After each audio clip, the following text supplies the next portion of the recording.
Hey,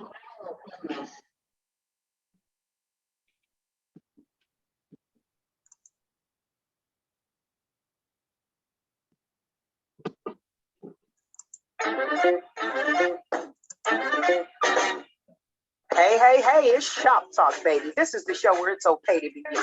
We're talking from Yale to jail and from the church house to the pimp house. Nothing's excluded on Shop Talk. So if you don't have a phone, I suggest you borrow one. Call in and voice your opinion live every Saturday morning from 10 a.m. to 12 noon. Yeah, that's right, 10 a.m. to 12 noon. Don't forget to Shop Talk with your girl, because right here, we keeps it real.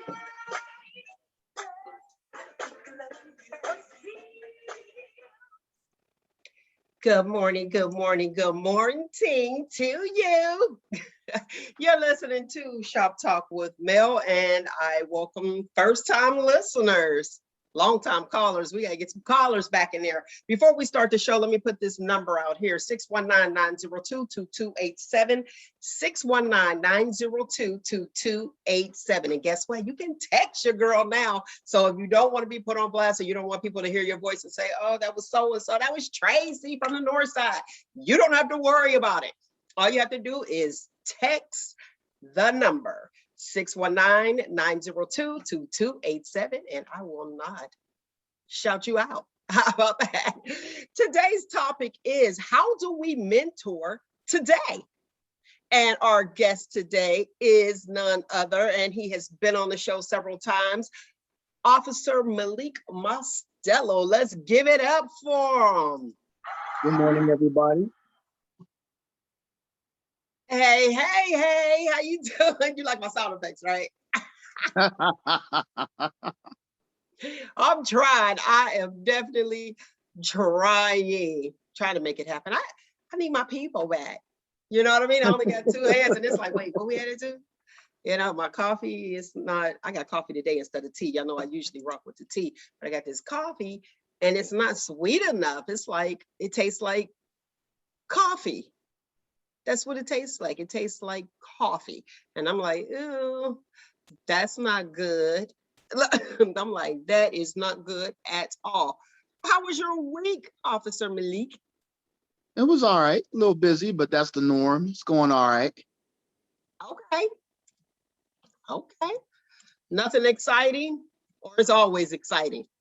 No, I don't know about exciting. Like we did a little bit of training this week. We did our normal annual firearms qualifications this week. Okay. And then from there, I had a meeting with Judge Delic and a group that she's putting together for some programs that we're going to be doing in the city. Okay, well, let me let the lovely listeners know, since we are heard worldwide, we are speaking to Officer Malik Mostella out of Ohio. All right. Okay. And you said, so you spoke with the judge and you guys are going to do some things together?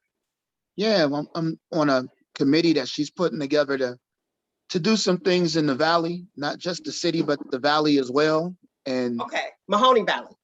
Yep. All right. Okay. You excited? Yeah, I'm excited. I mean, always excited to do something good around here. Always. Always excited to do a little good in the neighborhood. Frankie Halfacre, shout out. I did it backwards, like I'm dyslexic, but yeah. So a little good in the neighborhood. That go a long way, don't it? Everybody knows that one. Like, All right, so today's topic is how to mentor today. And I know that you have a mentoring program now, correct? Correct. Okay, I remember they had one at the school some time ago. I want to say Shuffin, because I was a mentor. Your girl was a mentor. And I still keep in contact with the two, young ladies that I mentored as well. And that was, she was a teacher, Lois Haynes Page, or did I mix it up? I probably mixed it up. But hey, Lois. So tell me about your mentoring program, and then we'll get into the meat of it and all my lovely questions. Well, the Lifetime Mentorship Program is a partnership that I'm doing in conjunction with the Youngstown City School System. The program itself starts with the third graders and it runs all the way through 12th grade. So the schools are going to choose the kids that they deem need a mentor. And we're going to try to place mentors with each of these kids from, it's going to, like I said, 3rd through 12th. So it's not just starting in 3rd grade. It's going to be every grade from 3rd all the way up through 12th grade. Okay, and you said And the schools the, are going to choose? yeah, the schools are going to pick the kids that they know that truly need a mentor, somebody that, kid that might be borderline of going left or right, that they know that having somebody positive around is going to have a positive effect in their life to help them choose which way to go. But the way that the program works is that if you get a 3rd grader, you're going to stay with that 3rd grader till that 3rd grader graduates. Okay. You're in it for the long haul. If you get involved in this program, you're in it for the long haul. But if you don't deal well with little kids, then you can request to start at like the junior high level and stay with that kid all the way up, or the high school level if the kid's in the 9th or 10th grade, and stay with that kid until that kid graduates as well. So, and the way that the program works is that you meet with the kid once a month at school. The school is going to get permission from the parent for you to be involved with the child, of course, and then the school and the parent will be able to reach out to the mentor so that they can talk, so they can all be on the same page. So, and I hate starting a sentence with so known as a conjunction. Like, English class, here we go. Right, listen, and you know what? It's probably like, our little people, that's how they start a sentence. You'd be like, well, what happened? So I'm like, no, start it over. So anyway, that sounds like the Big Brother program. You remember that a long time ago? Yep, I remember it. Okay. And when they kind of stay with you. And also, my question that I really have is when you say that I said the faculty, the school, we'll just say the school, chooses who needs mentoring and who doesn't. Why did you go that route? In all honesty, the school, the teachers, they spend more time with the kids during the day than anybody else does. And a lot of times they get to see even what the parents don't know about the kids at times, because you know how kids are. We both got kids. A lot of times they will confide in other people before they say anything to you. And that's true. So it was better to choose from the schools who see these kids every day, somewhat know what they deal with, what they go through, to be able to place them with mentors. Plus, it was also a way for me to, with my job as community liaison, to connect another dot between the Youngstown Police Department and the Youngstown City School System to be able to work together on this. Okay. Now, I'm asking that question, something else to it. And I'm not trying to rewrite your program at all. In no way, shape, form, or fashion. I promise you I'm not. But when the school, and I'm not speaking for the schools, but I'm just speaking. Okay. So if they choose the child, I really hope, well, this is a message to them. How about that? I really hope they look deeper, and I understand that they had child psychology and all that. So I know, so I know they probably will look deeper. But what about that child that's not the problem child, that's quiet though? Well, those too. We're not just looking for problem kids. We're looking for kids that just flat out need mentors. There are going to be people in the program that are, what I mean by borderline is like somebody like you just said too. The kid that really doesn't say anything, the kid that needs like a social outlet, things like that. It's not behavior based. Okay, that's what I wanted to know. Okay. It's not behavior based at all. It's child based. Okay. All right. Or I as they like say that. in the school, the word that the correct word in the schools now is scholars. So it's scholar based, not behavior based, not one bit. Well, that's good. That's good to know, because I was really, my wheels were turning like, okay, wait a minute. So who gets to choose these? Because I'm not gonna lie to you. I remember back in the day. Remember Rides and Lamps? Yep. Listen, I used to want to go. I used to want to go because every time they would come to the door, they'd be like, rides, lamps. And then people would leave up out of the classroom. But then when they came back with snacks.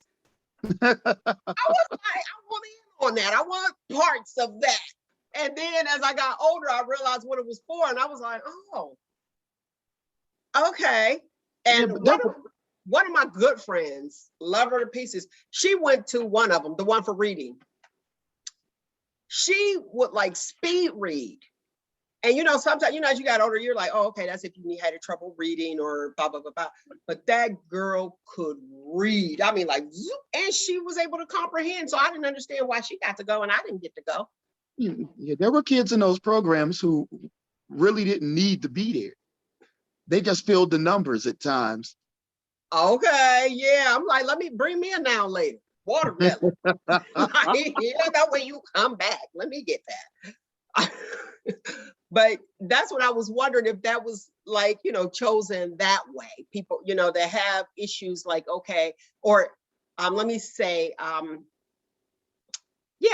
issues that were out, external issues that you saw. Okay, this child may be a problem, like you stated at the very beginning. It can go either left or right, and let me go ahead and do A, B, C, and D. You know what I'm saying? Let me go ahead and correct this person. So that's why I was asking that question, because a lot of people have issues, and they may be that quiet student that you think, and they may be that straight A student that you think is all is well, but they have issues at home that they may need to voice. Yeah, well, which is another one of the reasons why I created the program. Okay. It's not just behavior based, it's student based. Mm-hmm. So if a student, what qualifies you for the program is just the guidance counselor or a teacher taking interest in you and saying this child would benefit from having a mentor, from having somebody else positive around to help them. It's not based on, look, he can't sit still. He don't want to listen to nobody. That's not what it's based. That's not what it's based on at all. Okay. Now I'm getting some clarity. So guidance counselors, they still have guidance counselors? They still have guidance counselors. They have social workers. I mean, they have I don't remember us having social workers. I remember guidance. We didn't. I don't remember social workers being in the schools when we were in. But yeah, they have they have resources. A lot of people, I don't know if people actually understand that. If people actually, I'm not gonna get on my soapbox about getting involved with your kids in school. If people actually looked around, there are a lot of resources in the community that the community just don't take advantage of. And the schools have a lot of resources to help the community that people just don't take advantage of. I want to talk about the social worker. When I saw that there were social workers, I thought the social workers took the place of the guidance counselors. Nope. So I'm glad to hear that they do have guidance counselors that are to guide the student and make sure they have all the credits that they need before they graduate. But I ain't gonna get on my soapbox either. Okay. Put the phones down. I ain't even gonna lie to you. I really feel like when they come in, you taking the child's phone, put yours down too, ma'am or sir, because I see a lot of that. Now, back to the social worker. I'm glad social workers are there. I really am.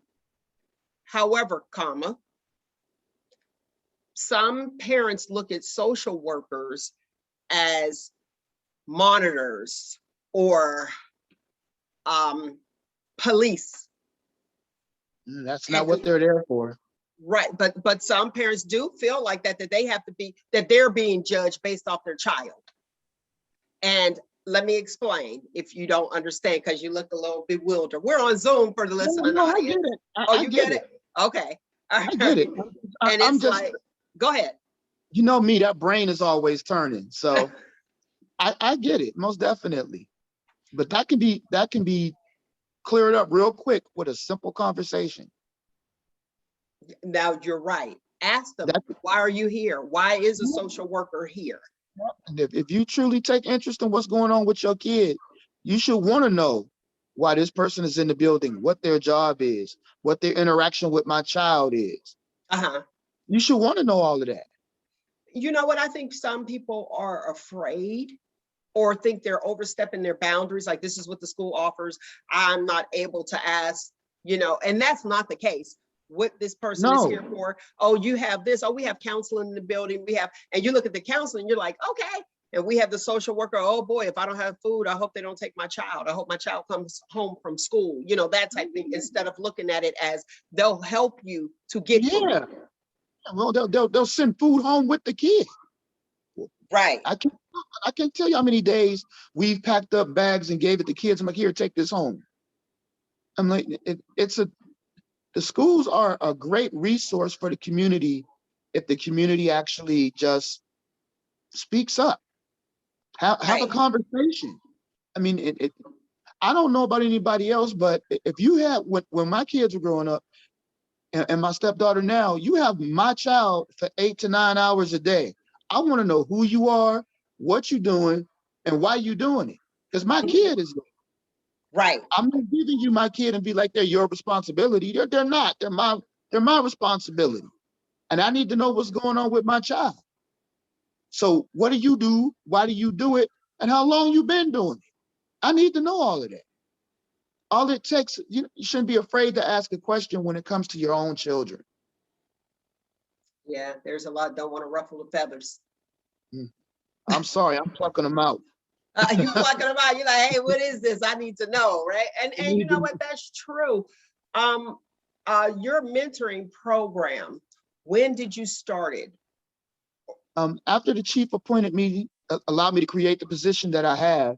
Okay, well, let's start here, Officer Malik. The listening audience have no idea who you are. So, or the chief or whoever it is. When? What was the date?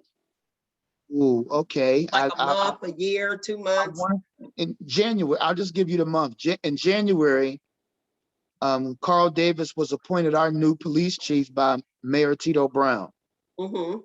The week after he became police chief, he interviewed me and asked me what did I want to do to help, because after he became chief, in his interviews directly after he became chief, my name kept coming up. Okay, well, yeah. For the community work that I've been doing and being involved doing this, doing that, my name kept coming up. So he pulled me in the office and asked me what would I like to do, what would I want to do to try to help things, because he said, because his main point was he wanted to connect the dots in the city to the police department. So I told him I would like to create the position of community liaison to be the pencil that connected the dots. Okay. And I got transferred that day. Very good. And you are a good choice, because like the entire city, they know you. And I know you get, and let me say this, people are so comfortable with you that when there's a question, because I know I'll be like, boop, boop, boop, boop. Now, wait a minute, what is this? And what is it? Can we do? You be like, okay, then you break it down for me and all is well. But there's a lot of people that go, Officer Malik, I'm about to call Officer Malik. So yes, you are the connection. You are the connection with the police department that people actually feel comfortable enough to come to you. I know that you are a part of, what is it, Shades of Blue? Yep. Yeah, Shades of Blue. I like that program. And some people don't even realize that, we see your face everywhere. We do. We see your face everywhere. It's like, boom, and we can approach you. We've been to the grocery store, blah, blah, blah, blah. And you always take the time to answer all the questions. So kudos to you. And I'm not gassing you up because I know you are gassing you up because you're on the show. I'm speaking truth. So, and I'm sure that, other people who know other officers, they contact their people. But I know that, I know in the community, when they may not even know you personally, they'll find out your name and it's like, okay, I'm gonna ask him. You know what I mean? So kudos to you for actually being that person that people feel like they can come and speak to. Now, the Shades of Blue, I know we're talking about mentoring, but let's talk about the Shades of Blue real fast, okay? Okay. Shades of Blue, I remember the whole, when Black Lives Matter, and then it was Blue Lives Matter, and it was that, and I'm gonna just say it, controversy for some that felt like, okay, wait a minute, are you for us or you're with the police? And they kind of put you in the box. You guys had the Shades of Blue, and lovely people, if you want to know about the Shades of Blue, I'm gonna try my best and pray that you guys can come back on, because they were on in December, and you should be able to see it on YouTube. But the Shades of Blue, real quick, tell me about that. Shades of Blue is an organization that was founded by 7 people who are all minorities, who are all Black, and law enforcement. The reason why we founded the organization was because at the height of the protest and all of the people screaming out about what was going on with police around the country, there was a chiefs panel that kept speaking to the churches because the churches asked for the police to speak out. But the big question that kept coming from the community was, where are our Black officers? Why are they not speaking out? Why are they not standing up to say anything? But in all honesty, we were. So we decided to form a group so that everybody would know that there is the group out there. There are people out there who do speak up, who are involved in the community, who do things. It wasn't like we weren't already doing it. It was just we weren't waving our flag. So we decided to combine resources and ask other like-minded people to join. As of to date, we have 35, 36 members. Okay. All around the valley. It's not just Youngstown, it's the area. If you are a full-time or part-time law enforcement, you can join Shades of Blue.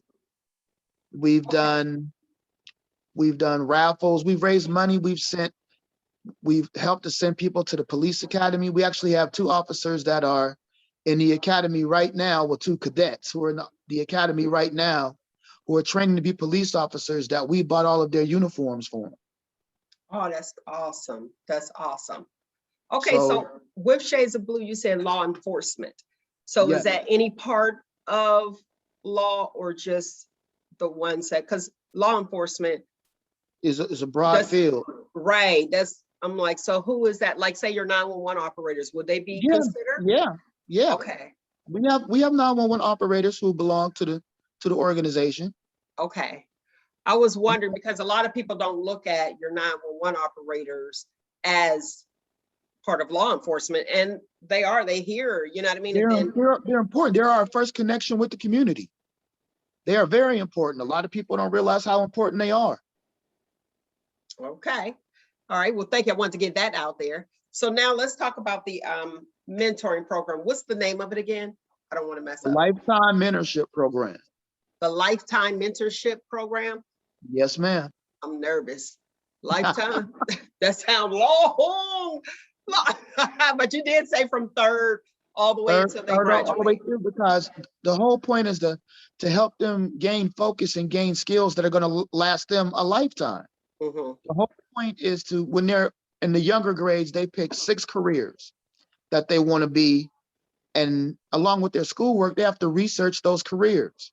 And then what we're going to do the second half of the school year, what we're going to do is we're going to have 2 career days, 2 at each building.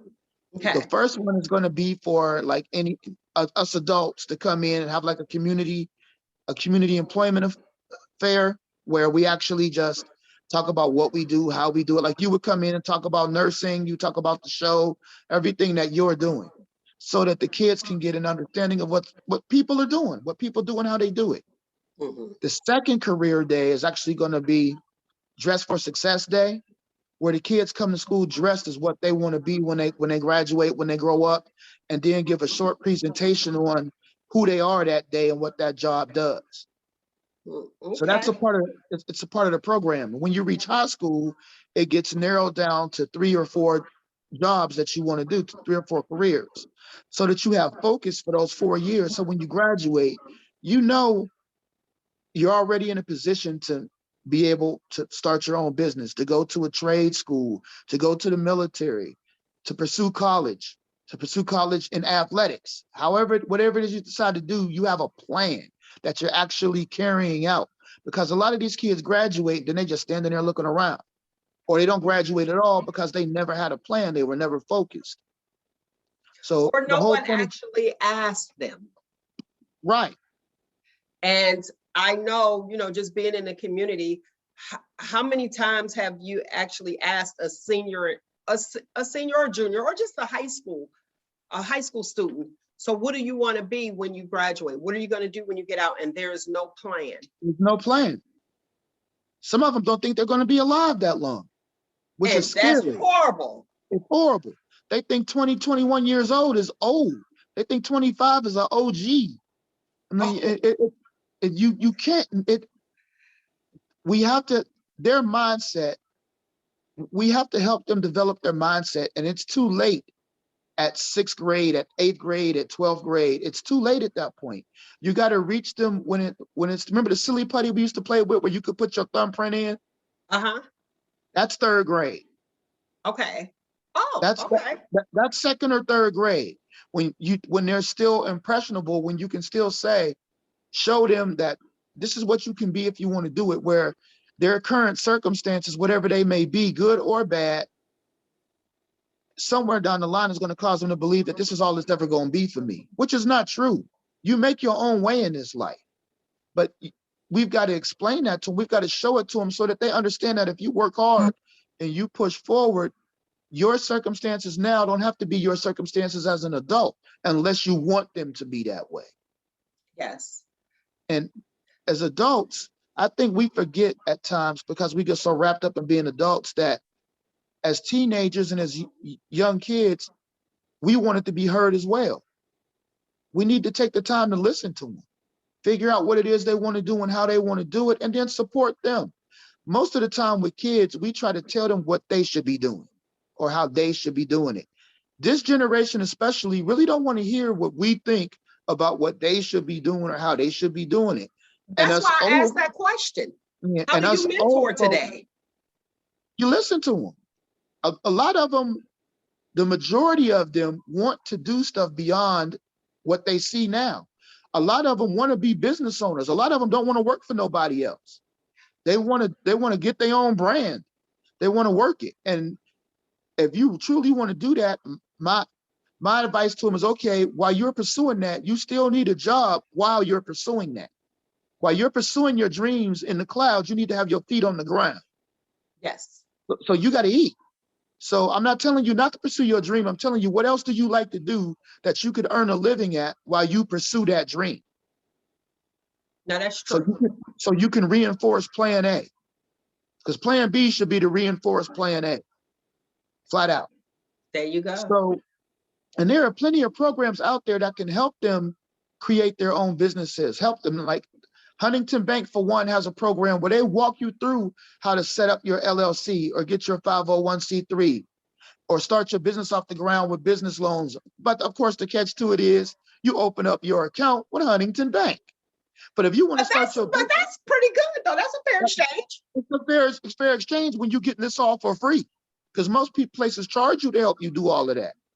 You can walk in there in one day and walk out with your 501c3, your LLC, everything completely set up for what you want to do with your business plan in place to be able to apply for a loan, a business loan, to be able to start your business if you can prove to them that it's viable and that you're going to be able to make money with it. I'm glad you said that when you said a business plan. I was speaking to a friend of mine and she needed to put together a business plan. And I was so touched that she asked me, because she didn't understand what a business plan was. And I looked, I was like, man, thank you for thinking that I knew. But I want to tell people, and I'm going to put it out there for everyone, when someone says write a business plan, don't get afraid of the wording. And that's what happens. You're like, a business plan, well, I don't know what that is. We have Google out here. This is the easiest way that I say to write a business plan. Takes you all the way back to English and writing a paper.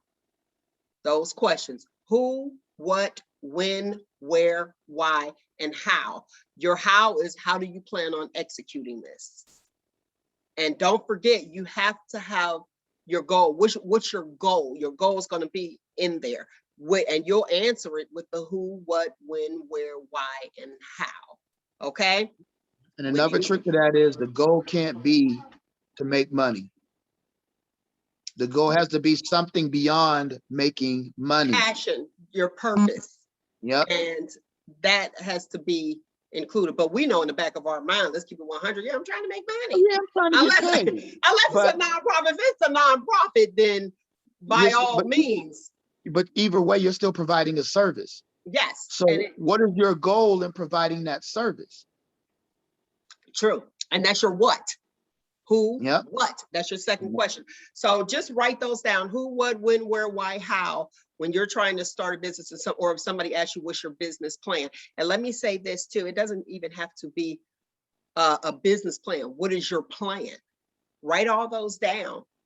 That was my Be Inspired. I'm gonna go on live and talk about the Be Inspired because I miss my lovely people on Friday. I usually come on Friday, but sometimes it's so, like right now, you know, it's kind of hard to be up when everything around you is down.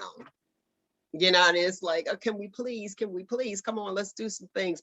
So that'll be my Be Inspired, and I'm going to do it live. And you guys have to catch me on YouTube at Shop Talk with Mel on YouTube, and then you'll see the Be Inspired, okay? Because I know Facebook Live is like, where is she at? I'm on YouTube. Look, after that last time when it went off, I said, wait a minute. Facebook going off, I got to have a plan B, just like Officer Malik said. All right, now with this mentoring program, how do I become interested? Well, you I am email interested, me. but become a part of it rather. You email me. What's your email address? My lowercase PTL MOSTELLA at Youngstown, Ohio, one word, .gov. Okay, I'll have that email address listed beneath us right now, and you guys feel free to email Officer Mostella. I have 44 people signed up right now, including one who lives all the way out in Vegas. Okay. Who's going to be involved in the program. I've got 44 people signed up. I'm looking for more because I know I'm going to have more than that amount in kids because it's the whole school system. And at some point, this program is going to venture off into the charter schools, I'm sure. Okay, that's what I was going to ask you. Is it just for Youngstown City Schools? Right now, to get it up off the ground, yes. Okay. Once I get it up, that's the hub. That's the hub. So once I get it up off the ground, I am not going to forget about all of the schools around us in the city of Youngstown. There's Valley Christian, there's Stambaugh, there's Southside Academy. There's a ton. There's a ton. So yeah, once I get it up completely running and we're able to work out the kinks, because there's always kinks. Once we're able to work out the kinks, yeah, I'm going to open it up to everybody else, but I want to work the kinks out first. Okay. Plus, I'm dealing with the biggest school system inside the city first.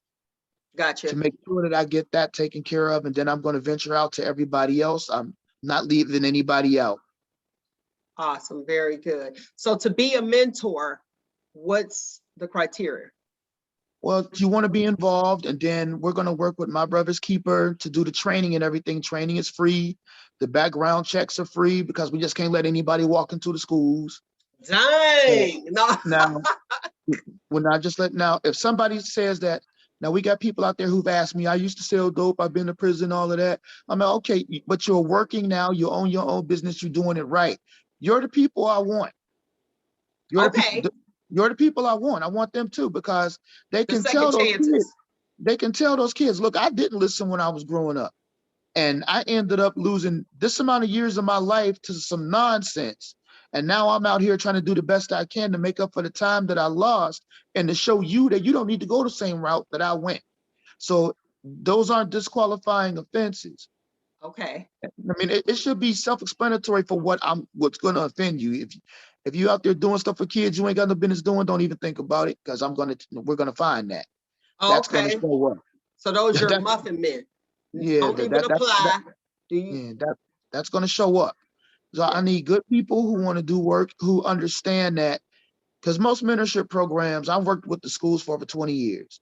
Most mentorship programs last a school year, a semester, or the people quit. If you get involved in this from the beginning, you need to know what you're getting into. So it's not like I'm signing people up and go, oh yeah, by the way, you're going to stay with this kid till they graduate. No, I'm telling you up front what you're getting into before you say you want to get involved, because people come in and out of these kids' lives all the time. They need an anchor. And that's a problem too, because they're looking for, they need a constant. Right. And you need everybody's that. not like you. Everybody's not like you. The people you mentored, you still stay in touch with. I do. And that's not the norm. In all honesty, that's not the norm. You have people like you who actually do stay in touch with the people that they've worked with, that they've mentored, that they've coached. But there are people out, but a lot of the times those people disappear when it no longer suits them. I can't Oh, count how many people that I know who were part of mentor programs that the school started, that the moment that it didn't work out the way that they thought it was going to be, or they didn't get what they thought they should get, they just left, and that poor kid is left standing there with somebody else. abandoned, possibly abandoned again. Yeah. So if you're getting involved in this, understand that you're in this from, if that kid is in the 7th grade, you're with them for the next 5 years. And 9 times out of 10, if you don't form a relationship with them, it's going to go beyond that 5 years. Mhm. So if you truly want to be involved and help somebody, this is a great program to do it with. Right now, I got 44 people who've accepted the challenge. I'm looking for more because I know I'm going to need more. I know I am. That's awesome. So again, your email address is Lowercase PTL MOSTELLA at youngstownohio.gov. PTL. What does that stand for? Patrolman. Okay. So look, I'm like, sometimes, I have to use words. I'm like, wait, what letters was it? Patrolman. No, so but don't put patrolman. That's not my No, email. no, PTL. PTL. Okay, PTL. All right. I have to associate the word association. Like, okay, what were those letters? Patrolman. I'll remember PTL. Okay, PTL. Mostella Mostella. at youngstownohio.gov. All right. All right. I want to make sure I get it right once I type it down below. Is there anything that you wanted to share with, the listening audience before I let you go? Well, yeah, I'm getting ready to leave now to go and do the Unity Strong program at the Boys Club. The Unity Strong program is a female empowerment program for girls 8 to 18. Okay. Where we have a female speaker come in every 3rd Saturday, so once a month, and they talk about, usually from the area, where they talk about themselves, their career, what they do, what schools they went to. In other words, if I can do it, you can do it. Yeah. Yeah. And then we provide them with lunch, which is provided by the Mocha House. Okay. Chicken chili. Shout out to the Mocha House. They provide us with sandwiches, and I get the popping water and stuff for the kids, and then they sit and they talk. There's a Q&A, and then we go home. So 12 to 1:30, trying to get people to come. That's the hardest part about these programs. I've had sporadic involvement, but we do stuff for the boys all the time. It's rare we do stuff for the girls, and the girls need empowerment too. Definitely. So, and by the way, the mentorship program is boys and girls. It's not boys. Okay. It's boys and girls. Students. So students, period. Students. Okay. But That's why I asked you, how do you mentor today? Because people don't want to come, and how do you get them to join in? You know what I mean? How do you do it? It's like, I want to mentor. Like you said, you have 44 people who signed on. Now it's in the schools saying, okay, this person, I would like this person to be part of the program. I think they'll benefit from this program. But then you have the parents that are like, well, what day? I don't have transportation. How am I going to get them there? Because I don't want to say that the parents don't want them involved, because I'm sure they do. And you made a key point that I want to put out here. Hold on one second. You said, so it doesn't even matter about, okay, if this is a single family home or a 2-parent household. Children sometimes don't feel comfortable speaking to their parents, and they feel more comfortable speaking to a stranger, just as you said. But stranger danger, little people, but a mentor is somebody different. That's what I wanted to point out. And you actually stated it early on. Sometimes plus, talk with somebody you're else. coming to the school to see the kid once a month, so the parent doesn't have to worry about transportation, because the mentor will come to the school once a month. Oh, during school hours? During school hours. So what happens to that school time? Well, they're going to come at a time when there's downtime. Downtime is built into every school day for the kids. So when they do have At the study downtime, they'll hall? come Is in, that like the you study know, hall? like a study hall, or like right now they're not really going out. They go outside a little bit, but when they go out, they have, the little kids have lunchtime where they Yes, go out and recess. they play a little bit. Mhm. So there's free time in the day, and they just have to plan around that. That's all. That'll Okay. be up to the mentor and whoever's in charge of the program inside the building to set the time for when the mentor comes up. And like anything else, it takes a conversation. Yeah. It Yeah. takes a conversation to get that part settled, and then they'll know what time and when to come in, and then that'll become a part of the scholar's routine, their daily routine. Well, I know once a month at this time, my mentor's coming in, and I'll be able to sit and talk with them. Okay. Now, as a mentor, do you guys meet at, At some and point, how often? once we get up and running, I plan on doing like a mentor retreat. Once we're up and running, and Okay. I know exactly, because I know there are going to be questions. I know that they're going to be, well, we can do this, we can do that. So once we're up and running at the end of the year, once it's completely said and done for the end of the year, I plan on getting some surveys back from my mentors, and then having a mentor retreat somewhere down the line in the middle of the summer, combined with the schools, so we can tweak it. And then once we tweak it, I'll open it up to everybody else. But I would like to get to 100 mentors. Okay. And then I, you'll be able to actually talk about the needs of the students yes, at I that. would like to get to 100 mentors to be able to affect 100 children, Mhm. and then go from there. Because if I get 100 and they love the program, they're going to tell other people. Right. Once I get more than 100 people, I can open it up to the other schools, or Okay. I can make it school specific, where if the schools have the other schools have people who want to get involved, who want to do stuff, they can just be mentors for the school that they're at, which works for me. I have no problem. I'm not going to look a gift horse in the mouth. So, Right. but Okay. I gotta be able to get the program up and running completely first, to tweak it, to make sure that it's done correctly. Because like Awesome. anything that's brand new, you gotta work it to make it work.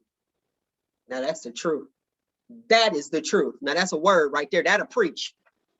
Give me your information one more time, your contact information.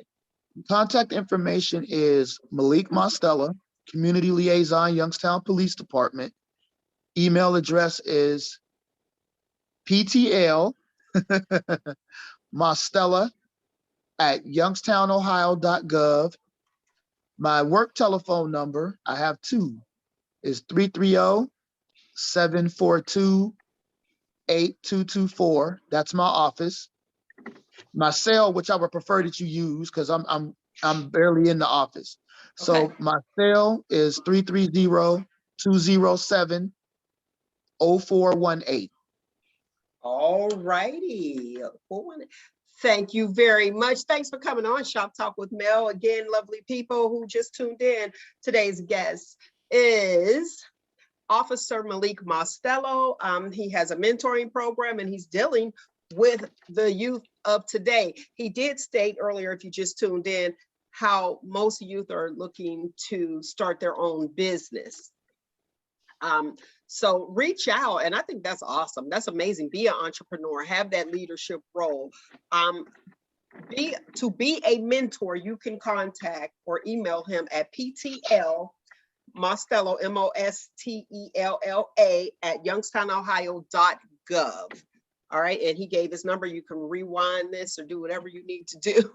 That's the benefit on here. Rewind this or whatever it is that you need to do, because it will record and get all the information that you need. Okay. And if you're having trouble listening, because we're on a Zoom right now, we get ready to come back in. I promise you that.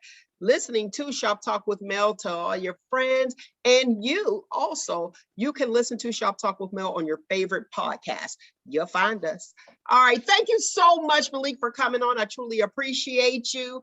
If you want to, you get ready to go to the mentoring program at the Boys and Girls, not the Yeah, mentoring we get program. ready to go do Unity Strong in a little bit. But if somebody has a question for me, you text me, I'll answer it. Okay. What's the number again? You have my personal, but yeah, The number they can text.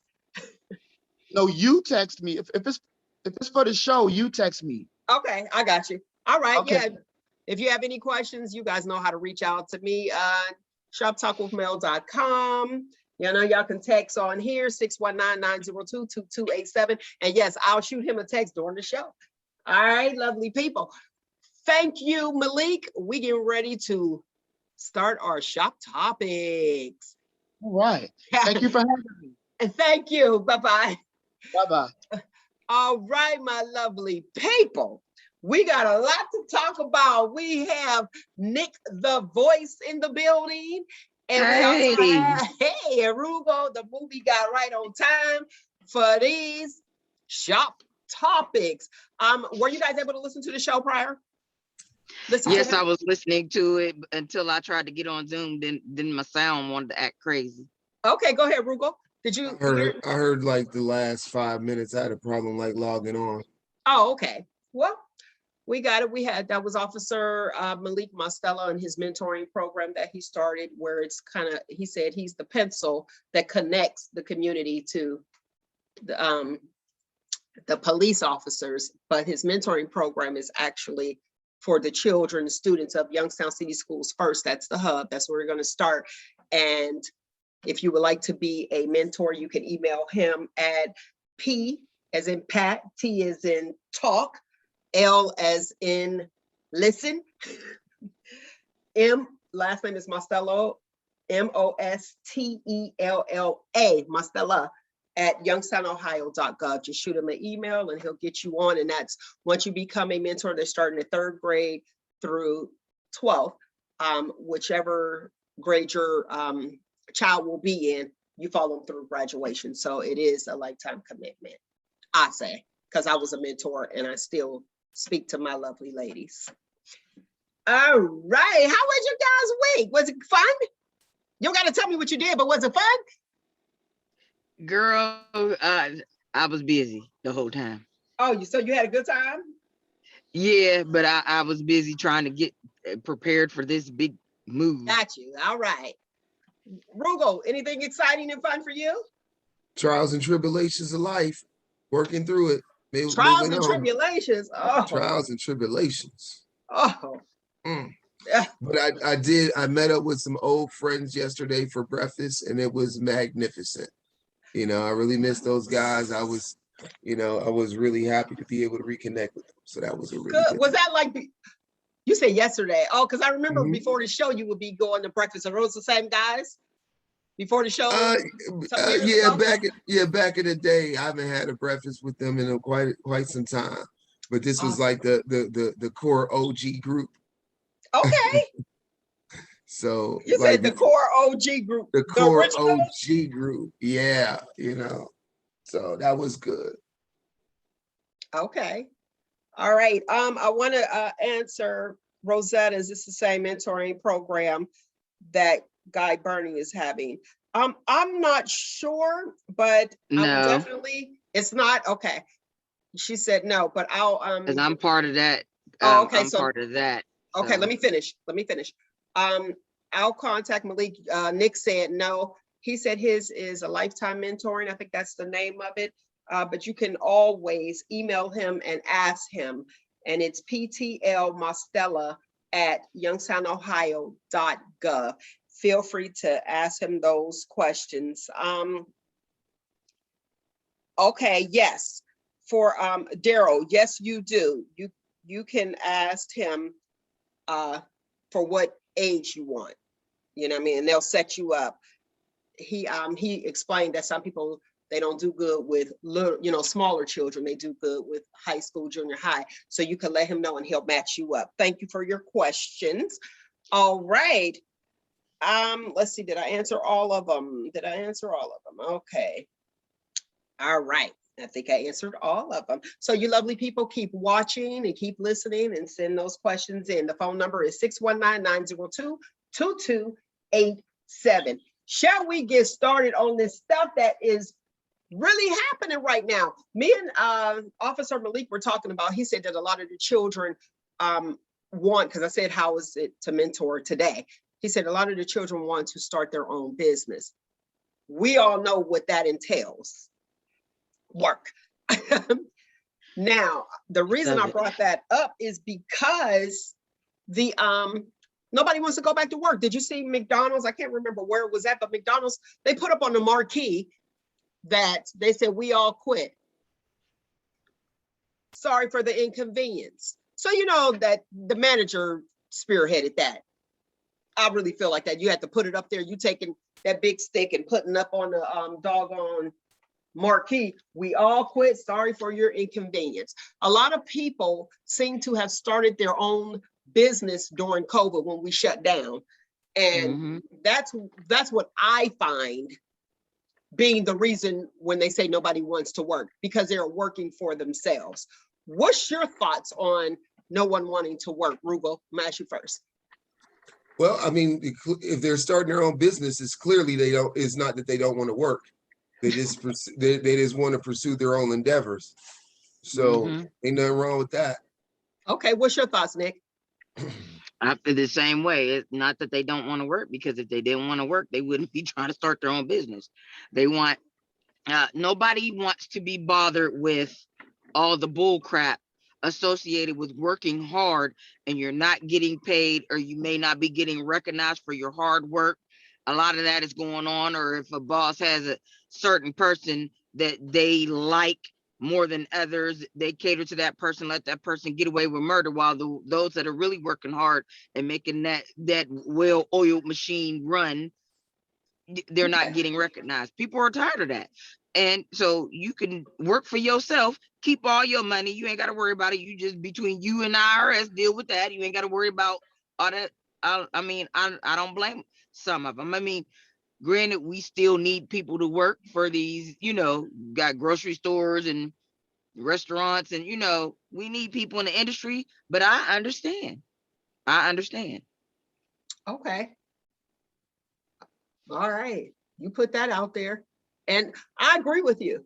Some people are just tired. And then you also have where everyone had to sit down and think, and then realize and live within their means. 2020 made you rethink things and live within your means. What's important and what's not. Shout out to you, Lewis Macklin, that actually said, buy what you need, not what you want. And we've heard that saying over and over and over, but it's like that. And in 2020, people were purchasing, well, I don't know if everybody was, but we were purchasing what we needed, not BBLs. Because remember, we talked about that, so you have a point, Nick. And some people are, feeling, well, they did feel unappreciated. And here's the deal. We're working for somebody else's dream. You be like, that's your dream, not mine. And now people are looking at working on their dreams and how they can benefit. And I have to say, 2020 kind of made the entrepreneurs, whatever your service was, they put them out there. Because even the Lyft drivers and all of them that were out before, they came up. The people that go to the grocery stores for you came up. Like that one guy I told y'all about, remember, he started doing, taking bodies to he was like the Uber, but his own service where he was taking bodies to the actual funeral homes and picking them up in his own van. He made it come up. So people are starting to work for themselves. So I'm not mad at him. I'm definitely not mad at him. Let's talk about John Gruden. Remember him? Look, and I say remember him because this whole cancel culture thing. What's your thoughts on John Gruden? And the people that don't know who John Gruden was, is the head coach for the Raiders. And they found some emails. They said they went through 650,000 emails from 2011 or 12 to 2018, and they found some like homophobic comments that was in his email, some racist comments in his email.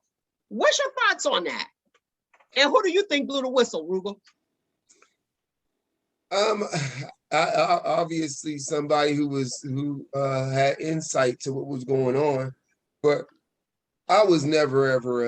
And then when I say this, John Gruden, to me, John Gruden he won a Super Bowl, But really, his Super Bowl, he won his Super Bowl with Tampa Bay. But the team he won with was Tony Dungy's team. Tony Dungy the year before, over the course of a few years, had really built up that team. And then the Tampa Bay organization got rid of him for whatever reason. I don't remember. And I don't remember if it was around because he had his son. And I know we're talking about John Gruden, but I think you got to understand the pathway there. Tony Dungy used to be the coach for the Colts. Then he went to Tampa Bay. He built him up, got him going well, and then somehow they got rid of him. And it's like, well, he got him on a winning, this has been a traditionally losing franchise, and he made them winners. And then Tony Dungy slips in, which I think anybody could, not Tony Dungy, John Gruden slips in, which I think any coach could have slipped in and won that Super Bowl with that team, right? Okay. So he goes on, there's some time, he moves on to the Raiders, and he becomes that coach. They give him $100 million contract, as if like I was like, why would you give this guy that money? I'm just saying, like, when you really break it down and look at like his time coaching, what is it that makes you think that this guy's worth $100 million to begin with? The thing was, it was purely, this guy is a special kind of racist. Because he's the kind of deny, I don't have a racist bone in my body, but you told a black man that he had big rubber lips like Michelin tires. That's what you texted. That's what you text somebody. And he didn't get knocked out? Yeah, he didn't say it to him. He texted. These were in the emails. And he also said, don't replace me with one of these monkeys. When he said big lip Michelin tire monkey, right? Mm-hmm. And then he said, then he go, oh, that's what I call people that lie, rubber lips, right? I'm like, dude, you was like you're doing the most. Like it is. So who was he referring to as a monkey then? It was we know that's why they got rid of him. Go ahead. I can't remember the guy's name, but it was a black man. And then he was talking about not replacing him because this was when he was doing some kind of hosting or whatever. And it's just like the NFL at one point in time was really trying to make him the second coming of John Madden. That's what it was. I'll tell you that off top because John Madden has had tremendous success, some good success as a coach. He's in the Hall of Fame and everything like that. Won with the Raiders, the Super Bowl, but he's more or less known for the video game, and they were really trying to make him that guy. They were grooming him to be that guy. And he was just like, in my opinion, never that guy. But it's like the stuff he said, like it was just like you are racist. You may not want to believe you are, but you are. This is not one tweet. This is not one email. This is a history of just yes. They looked all the way back to 2011, all the way up to 2018, over 650,000 emails. So somebody blew the whistle, was like, okay, you know what? Y'all need to know about this guy. And he had homophobic emails as well. Now, my thing is, from 2011 all the way to 2018, could he have changed or have a different way of thinking than he did back in 2011? No. Nick says no? Okay. I think the problem is that every point of change comes with a level of vindication of what you do to show that turnaround. And when you look at the heart of some of his messages, he was basically, I know for sure from what he was saying that he was not on the side of what Kaepernick was doing. And I don't think he was on the side of like realizing like what was going on with police brutality and all of that other stuff with African Americans. I just think that basically maybe his buddies that he was having those emails with, for some reason, he ended communication with them. Maybe they didn't have the same jobs, maybe, whatever it was. But that rich history without a turning point. Because even in this situation, he just resigned. Most people who feel like they owe something back will be like, well, I'm going to give money to this organization. I'm going to volunteer with this group. I'm going I'm gonna go through some kind of like counseling or anything like that. He gave no level of there was no level of like, well, I'm just sorry or any of this stuff. Nothing like that. Like he gave Okay, so he was apology. unapologetic and he Yeah, just he was was. like, okay, I I'm mean, out. he resigned. I mean, like, what did he show? He didn't show any action to like, okay, I was wrong about this. Even if we all be like, man, that's a bunch of crap. You're giving that money because, right? But he didn't But we'll even do take it. that. He didn't even do that. He just like, I'm out. All Sorry, right, Raider Basically, a leopard Nation, don't I'm change out. their spots. Yeah. true. Now, RBG, they had some controversy with RBG, rest in peace, where she spoke about Colin Kaepernick. Did you hear about that? No. Yeah, that was just recent, and some people feel as though that why are we bringing this up now that she's gone? We should have brought this up when she was here. She was Katie Couric cut that part off. She had interviewed with her, and she cut that part out of the interview because people had held her in high regards. She said, well, then that's Katie. That's Katie. Then people should be mad at Katie Couric. Why bring it out if you didn't? No, I mean, but the thing is that the thing is, you interview somebody, you do it for the good, the bad, and ugly, and not to just pose it towards your position. And if Katie Couric, she said, felt like she needed to hold something back, why did she do that? Why? I mean, obviously you asked the question, so now why do you and your producers feel it is unfit to share with the people? Right. Was it Katie's decision not to, or was it the producers? And because sometimes they like producers, sometimes some of these people that do interview, they want to play the whole interview. They don't want nothing cut out, and it comes down to the job. Okay, you're either going to cut this out, we're not going to play this, or we'll replace you. She may not have had a choice. I think on an interview level, though, I think Katie Couric is on Oprah Winfrey level. She's on I think she's on what's the other lady from the View, the main person. Whoopi? 60 Minutes. No. You mean Barbara Walters, the one who Barbara started. Walters. Yeah, I think she's on that kind of level. Like I think, she's producing that. She want, I think if she's involved with it, the issue is that we build up these media people to say, well, if they're involved with it, it's a certain level of integrity, a certain level Yes. of the truth is going to be more there. And you decide to ask a person a question but don't want to film it. Like if it was Ed Bradley, would Ed Bradley not do it? Would 60 Minutes not do it? I don't know. But the point is that like if you're gonna ask the scary question, then you need to be able to share what that information was. But I don't even know what you're talking about because I didn't hear it. So yeah, I'm talking about Katie Couric. Now you brought up a good point, and you as well, Mick. Katie Couric, she actually was the one that said that she wanted it cut out. So both you guys are right. But here's my thing. She's going to be on The View this upcoming week. I can't remember the day. And she'll talk about it. But my question is, if you didn't want it played, why do you want to talk about the part that you had cut out? Why bring it up now that she's gone? Probably because she's gone. Katie Couric want to stay relevant. That's what I'm like. It's just so interesting. Let me just have this in my archives to be able to talk about. You should have brought it out at the point in time. Right. So. I agree. I agree with you. Definitely agree with you. But what did she say? Do we know what it was? Do we know what she said? It was talking about Colin Kaepernick and how it's disrespectful. I'm paraphrasing, but it'll be on The View next week. I like The View, so I'll shout them out all day long. She's going to be on The View, and then she'll be able to discuss that. Hopefully, with the backlash, because they did the preview of it, they do like a commercial of what's going on and what, who's coming. Hopefully she don't renege and back out or backpedal, but I do have. It's probably already recorded. It's probably done.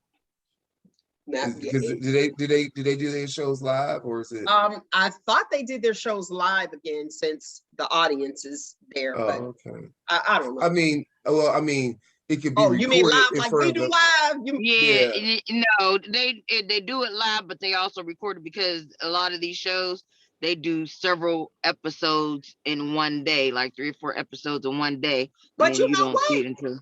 Yeah, because that's on the Wendy show. They did that because it was 2 when we were there. But you know what though? Remember when Anna and Sonny got rushed off the stage? I thought that was live, and that's why they had to do it. Like Joy Behar ended up talking to the audience and doing a Q&A segment because they rushed them off when Kamala Yeah. I mean, was on. Go ahead. I'm not saying that it's not live. I'm just saying it could be recorded in front of a live studio audience, like how the Jeffersons used to be and all Yeah. that stuff. You know what I'm saying? Yeah, well, yeah. Oh, okay. You know? Yeah, the Jeffersons. Don't talk about the Jeffersons. I miss that Yeah. programming. I miss programming where it was acting, and these reality shows is getting on my nerves. But don't every reality show except the Real Housewives of Potomac. Exactly. Don't say That's the that. worst. That's the worst. Like the That's the Potomac worst. Potomac got me zoomed in. Jesus All right. Christ. Let's talk about, so we talked about John Gruden. Dave Chappelle, remember Netflix was talking about, I think we talked about it last week. Netflix was talking about ridding him and the LGBTQ community. Well, Netflix was not. Let me correct myself. They were not talking about getting rid of him. The LGBTQ plus community and transgenders were talking about cancel Dave Chappelle. And Dave And they Chappelle, got y'all a know, lot of them got their jobs canceled. but guess right. And Dave Chappelle said, it don't matter to me. I already got my check. Like whatever. But the whole cancel culture, now that guy, I'm with Rugo, he should have actually came and just made a statement or take sensitivity courses like Nick Cannon did when he disrespected, I can't remember what it was because we so past it. I threw It was out. the Jewish community. The Jewish He community. made I forgot what exactly what it was, but I know it was something he said about Jews. Okay, and then he got some sensitivity training and he learned some things from them where John, as Rugal stated, it was like, oh, okay, I'm out. I'm just gonna leave. Done. So Dave Chappelle, these people, the transgender, and I don't want to say that whole LGBTQ community, but some of the LGBTQ plus community were like, well, we're leaving the workers. And I just feel like, does Netflix have enough transgender people to actually, to walk out and it affects them? Yeah, No, that's just my thoughts. And I got another point. If you're going to look at Dave Chappelle's piece, which is comedy, you got to look at everything Netflix stream and just get rid of all of them if it's offensive to people, not just the LGBTQ plus community. Go ahead. you know what killed? Oops. No, go ahead. Go ahead. I was gonna say what kills me nowadays is about, like you said, cancel culture. Like everybody is sensitive and it's not funny to joke about this, that, or the other, but they still where's our sensitivity training when it comes to people making jokes about Black folks and the comedians? Because even our own people make, and it's nothing said or no, oh my God, I can't believe they said that when it comes to us. But when it comes to everything and everybody else, then it's a problem. People get over it. It's comedy. It's what keeps some people laughing. If you don't like it, move on. Because I've seen a lot of comments about this from people in that community that said they didn't find anything offensive. It was funny. And a couple of them did say, well, if that's the case, if we got to cancel it because he made, jokes about our community, then what about when he talks about his own people? Boom, there you go. Okay. It's okay when we getting talked about, though. It's okay. Go ahead, Rugal. Well, I watched it. And I think that like this, people can find if you can say anything and people will be offended, right? And I'm not discrediting anyone's level of offense. But what I got from it was when he was talking about his friend Daphne, who was a transgender woman who he gave an opportunity to open up for him at every show he did in San Francisco, and he was talking about their relationship and how like even when there was there was times where Daphne shared with him like, hey, I need you to see me as a human being, your humanity. And it was a lot. I think some people got upset about some of the jokes, but I think when I looked at the part where he was talking about his friend, the opportunity he gave his friend, and the situation that happened to when his friend tried to defend him, like, hey, that ain't David Chappelle is all about. And then the community, the community in which that person was a part of came down so hard on that person that, and it's alleged, it's alleged on why the person committed suicide, why Daphne committed suicide. But, Dave Chappelle says, I'm sure that didn't help. You know what I mean? But, I looked at it as a love letter to his friend. I think like in the story that he told about, how they came from different sides of the track, but they became really, really good friends. I will tell you that, he was going for it. Like if he was trying to get canceled, he did everything in his power to do it. You know what I mean? He went out of his way. But I think the issue, too, remains that I think some of the community that felt that they were impacted negatively from it, because there's a transgender Black woman comedian, and I forgot her name. It's Flame somebody. But she pretty much was in defense of what he was saying. She did, from what I seen from her interview with CNN. I forget what's the guy, Lemon Jack, not Jack Lemon, what's his name? The Frank. is it Is no, it it ain't Frank? Frank Lemon. Is it Frank Lemon? That don't even sound right. I'm I don't trying. know. It don't even But you sound know right. what I'm Talking about talking about. He's a reporter for CNN, Lemon. It might be Frank Don. Lemon. Is it Don Lemon? Don, it's Don Don, Lemon. yeah. Listen, Yeah, I it had was, to sit there. I was like, let me see. I said, no, she didn't throw out a Frank. yeah. He was like, I that mean, don't sound right. Like, he had two people from that community, both Black transgender women that were, one was like against it, the other one was like, supporting him and that sort of thing. And I think at the heart of it, it has people talking. well, you know what? Yeah, and more people are viewing it now. The issues that I have with it is the people that are making judgment without seeing it. They just see clips. I looked at it as, and they're like, oh, no, instead of looking at the entire thing. Honestly, I looked at it as a tribute to Daphne. I looked at it more so as apologetic. I looked at it as informative, and there's some truths in it, and it's truths in all comedy. That's why it's comedy, because you could relate. When he, especially when he said that he sucked, he was terrible, man. I mean, she was terrible. I laughed so hard. I was like, I know how that could be. You'd be like, He oh was man, like, she bombed for 45 minutes that's straight. right, and didn't leave. So he showed the strength.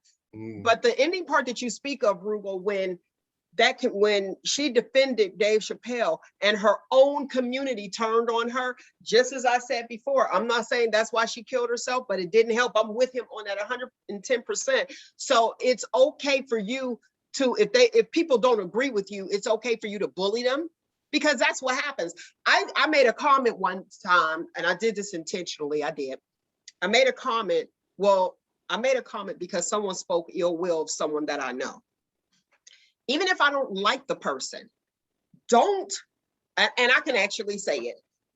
It was on a Facebook post, and someone was running for election, and it said they're going to, and I'm paraphrasing, they're going to propose that all gays are killed, or something to that effect. Right out, that's a lot, isn't it? And I commented on that, and I'm like, kill, like that's a lot to say. Even if you don't like the person, don't want that person elected, that's a lot, to say they're going to propose, they're going to get killed. So I had posted, I said, well, she's not anti-gay. And that's what I commented, but I misspoke. She may not, and I said, well, I'm going to say hate gays or something like that, to that effect, where she wants them killed. She doesn't want anybody killed. And even if I don't really click with you, I still cannot be okay with allowing that to be there without saying anything, because Carol Bear's mom said, saying nothing is approval.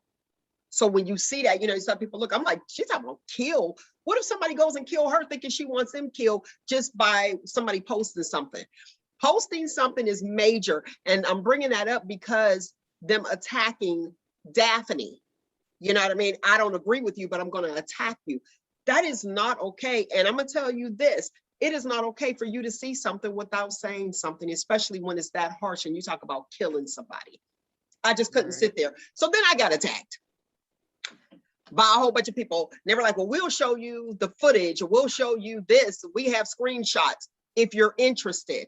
So I commented, I'm not that interested. Like, I don't need to see what this person did. I'm not that invested. That's what I said. I'm not that invested.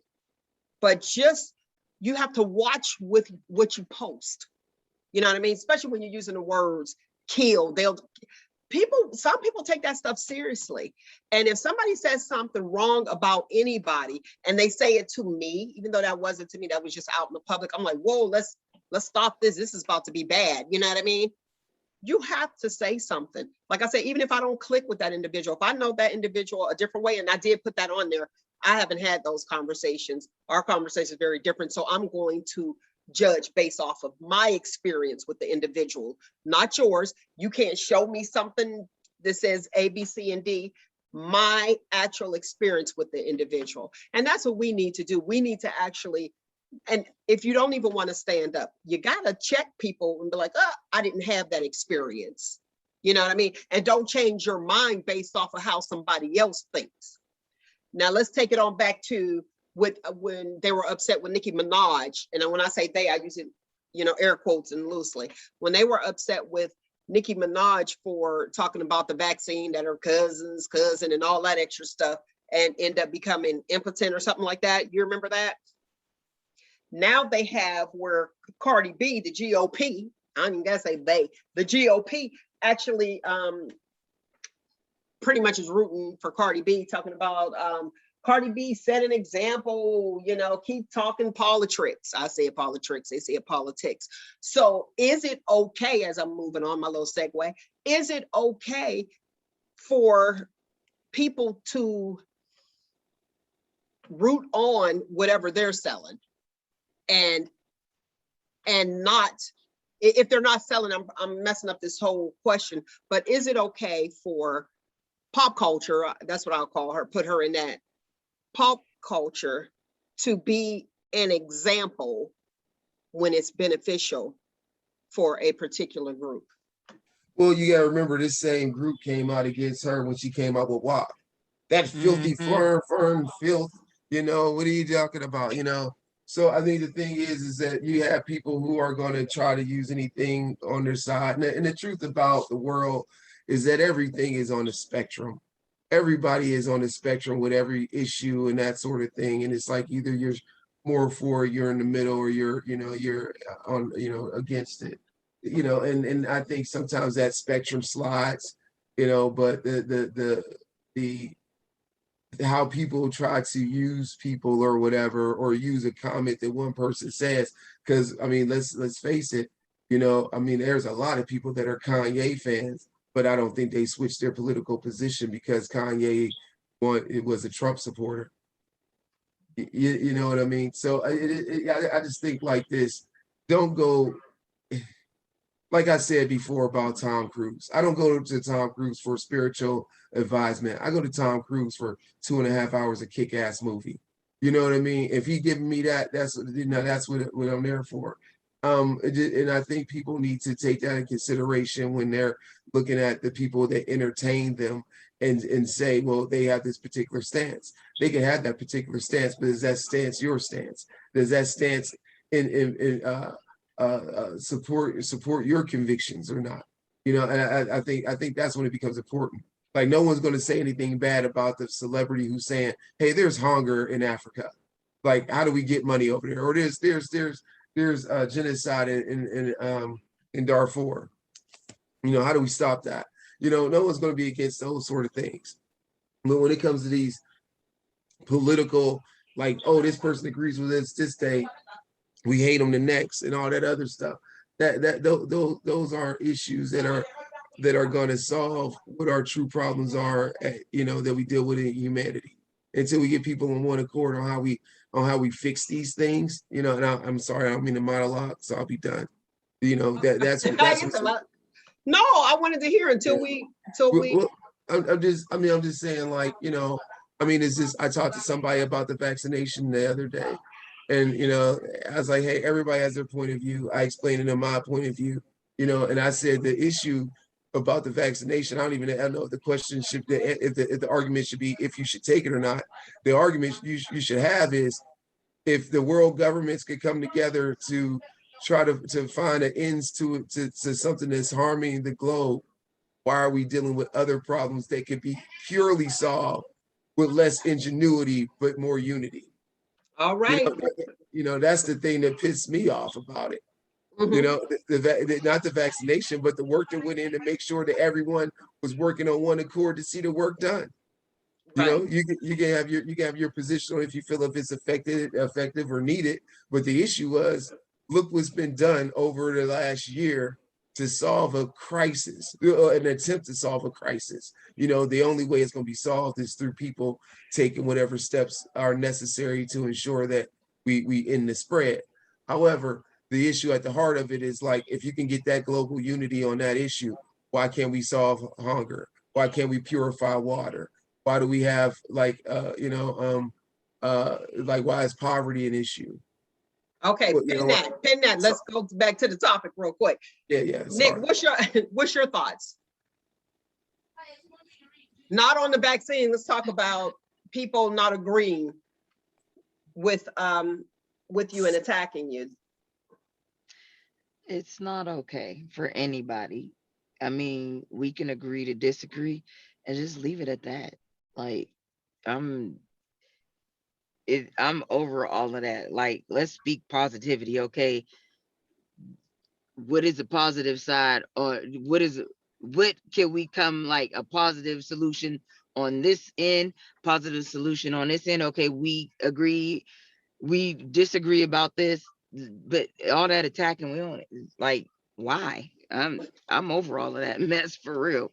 It's like, if it's not something that is gonna positively move me or bring positive, like something, I don't want to be bothered. I'm like, okay, next. Right, you definitely do have to protect your own positive energy. Let's go to the viewer.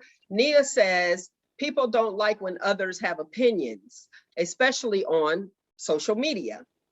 There is few individuality. People post but get upset when someone doesn't think like them. We need to learn to debate without hate. Art says, change the channel, don't watch it. Right. And that everyone is entitled to their own opinion. Right. So why the attack? Why the attack? It's just really, really interesting. Well, I think the issue becomes, what position does our governing bodies take when it comes to these things? Are they taking it from a place of their own personal convictions, or what they think is good for the populace? And we'll see a lot of decisions being made or swayed based off of what someone feels. I hear a whole bunch of interference in the back. Is somebody talking? It's probably on my side. I'll mute my. Okay. I want to talk about when there was a thing. Rugo, I can't hear you. Muted it. Are you talking to me or over there? I'm not saying anything. I'm just going to mute it. Okay. When you they talked about before, remember, it was gay is the new black. Do you remember that, Nick? Yeah. And how do you feel about people mirroring oppression or our oppression? And Rugo, I want your input as well. It's sickening. I mean, you can't. Being gay is a choice. You choose to be gay. And I'm probably going to get attacked by girl, go on. We talking this shop talk. Go on. Everybody. Exactly. And I'm going to let y'all know, I don't care. That is my opinion. So, and I'm not one to let anybody bully me. I'm just gonna let y'all know. But being gay is a choice. Some people say that they felt like they never felt right. Okay, but you were born this way. You chose to live your life this way. That's a choice. We did not choose to be Black. So for you to compare your woes with the oppression of Black people as a whole, not gay, straight, whatever, if you Black, I'm include you in that part. Okay. You really need to sit down and think. You sound like a fool, period, point blank. Like I said, y'all get mad, y'all say whatever, I don't care. You saying it on social media, you ain't saying it in my face. If you say it to my face, you might not No, like the all response right. you get. I thought we were honing in on our positive energy. Yeah, that's what I am. I'm just saying, But did nobody even attack you yet? You already ready on the defense. They ain't even attack Rubo. It always You see that? happens. Look, It always happens. She letting them know what's gonna happen. Okay. Go ahead, Rubo. What's your thoughts on that? Wait. Saying, like, okay. I got you. Okay. What's your thoughts on different organizations mirroring oppression? Well, the first thing I want to say is that I don't agree with Nick on her evaluation on what makes a person gay or not. I don't. That has nothing. I have no comment on that. But what I will say is this: is that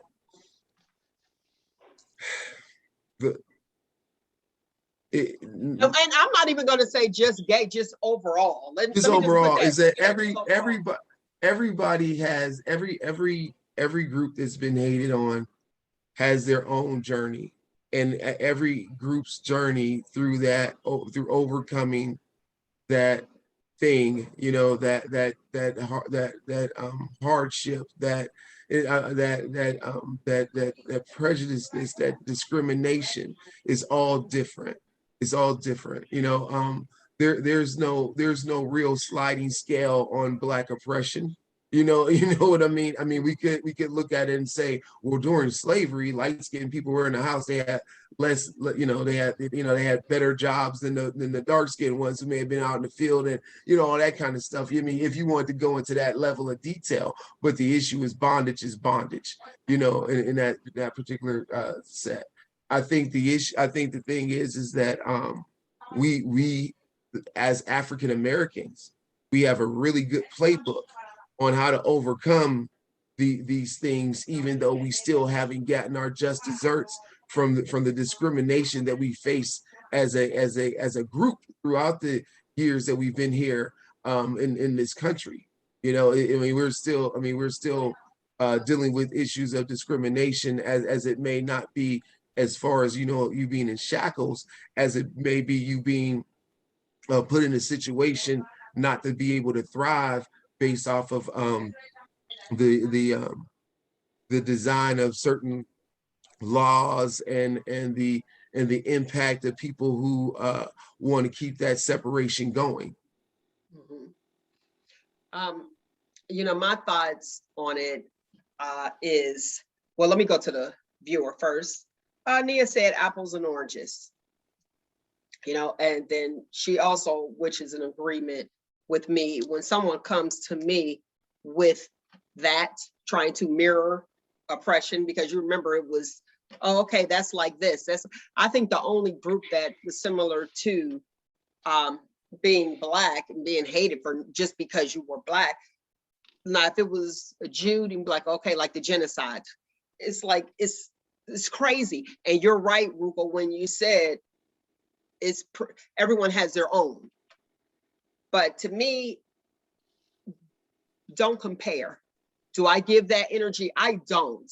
When somebody says that, I just kind of look like, okay, instead of the whole argument of it. And Nia also says, she's like, why do we give it energy? Because some people do and some people don't, just like the N-word. When I was speaking about with Dave Chappelle and he offended that community, and I think, Nick, you were talking about how he offends everybody. You know what I mean? And it's like, okay, and what was done? Did cancel it? No, go back to Art's.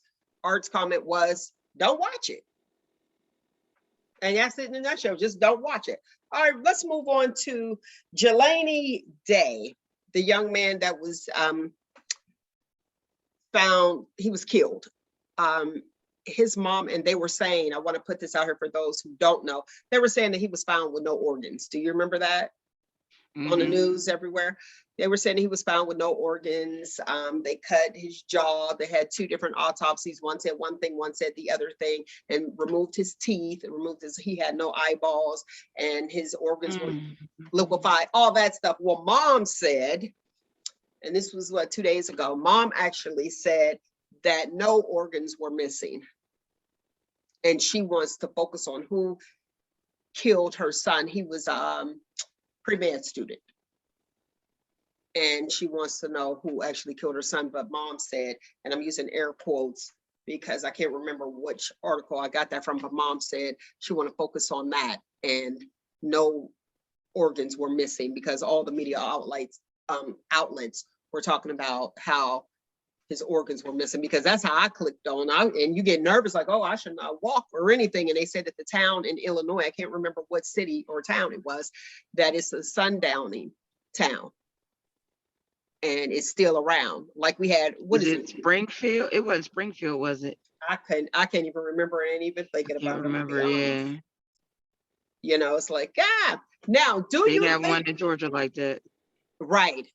Do you think that Oprah ever wanted to get married to Stedman? Now, we've been watching Oprah for a long time. No, she's comfortable where their relationship is. What about you, Rugal? We're talking in the 80s Oprah. I mean, she I wouldn't now. She had all the power to do whatever she wanted to do at any step of that time. So I would just say no, whatever, for whatever reason. But I don't know why, but I would say no. Okay. One of the reasons I think, and this is my opinion, go ahead. Everybody has one. One of the reasons why she comfortable and wasn't thinking about marriage is, what if it didn't work out and they got a divorce? Then he'll try to come for her for half of her estate. And you know that she's one of the richest in the world. She ain't having that. Well, I read an article. Go ahead, Rugal, and then I'll tell you. I was gonna say, well, maybe she had a side dude.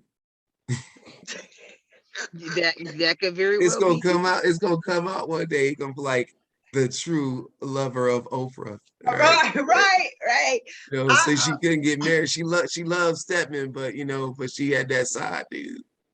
Yeah, because remember she said that he lived in the back house.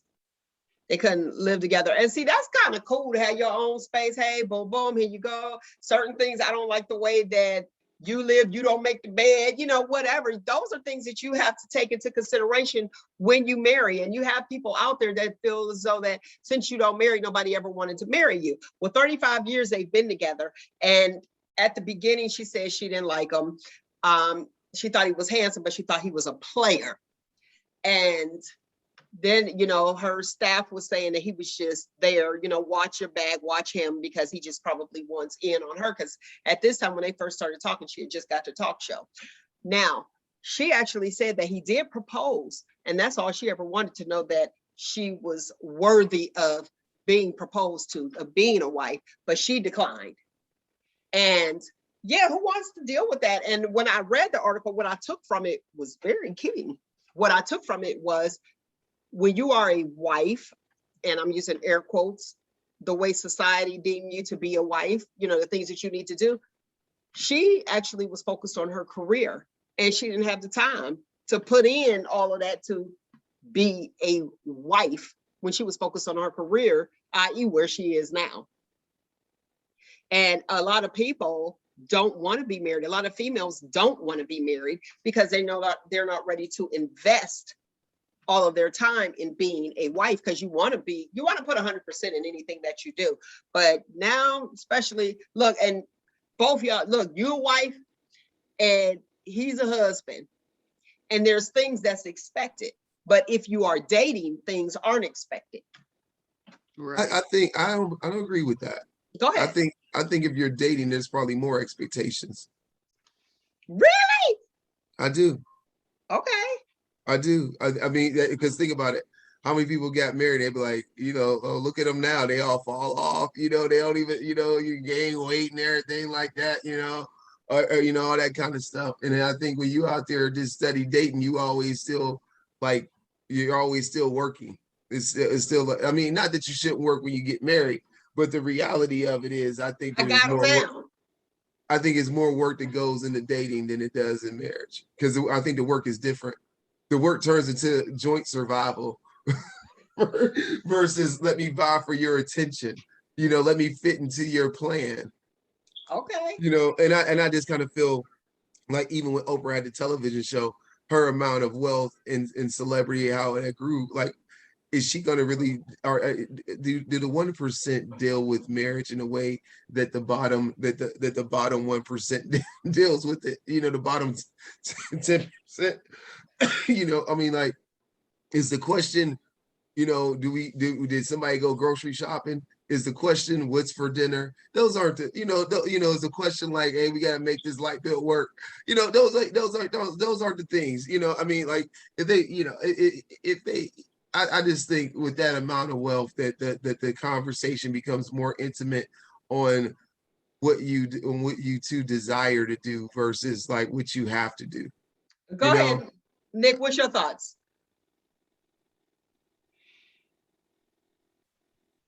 Chirp. Okay. I'll let you think. I'll let you think. But you know what, Ruben, you have a point. I think that her even being a celebrity, her husband probably does want a home cooked meal. Okay. All right. If I ain't even had to have Oprah money. Give me like, I'm trying to think of somebody who got, if I got so much money, there's a point where me cooking is like, oh, I'm cooking on a holiday. We're cooking because of this. We're cooking because of that. But just to be like, hey, we just doing this, going through the thing. I think those opportunities happen, but more or less, there's somebody that's going to be. There's a schedule. There's a schedule. We're scheduled to have this dinner at this time. It's going to be at Chez Andre or whatever it is, or is it some exclusive restaurant. Or the culinary room or whatever. You know what I mean? I mean, like, come on. I didn't like home cooked meal. I mean, you're gonna have those opportunities for it, but even when you're in the bottom percentile of wealth, it was like you ain't always having a home cooked meal. You're gonna have your little KFC, little Kenny Kings, sometime you're gonna go and get your little Red Lobster, you're feeling froggy, I mean, come on, you gonna go get yours, that's a big misconception that when you're in that bottom percentile, that all those meals is gonna be home cooked. That marriage is so much different. Shit, sometimes you gotta lean into that can of beans because ain't nothing else. So don't give me that, man. Yeah. Now see, what's interesting, how often do you cook home cooked meals, Nick? Right now, being a working wife. Not often. I'll try to do it on Sunday, but like between the two jobs, when I get off from one, I'm laying down to take a nap before the other one. So on my off day, and then Saturdays are busy. So Sunday is about the only day he's gonna get a home cooked meal. Whereas he works one job and he cooks during the week. Now, Rugal, how often do you expect to get a home cooked meal?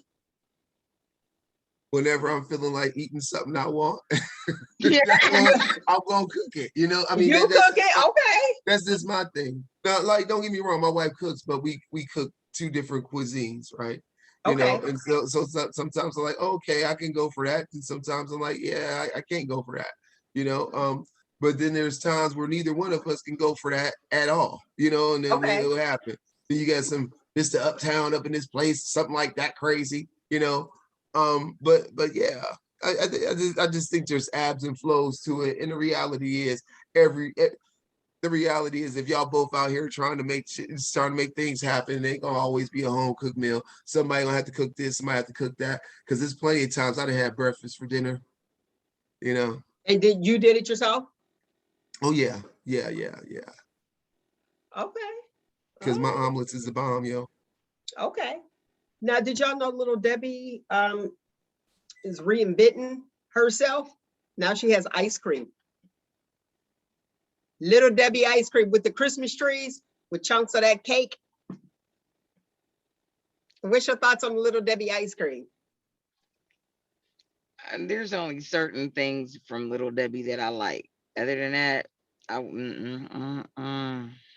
don't know. Okay.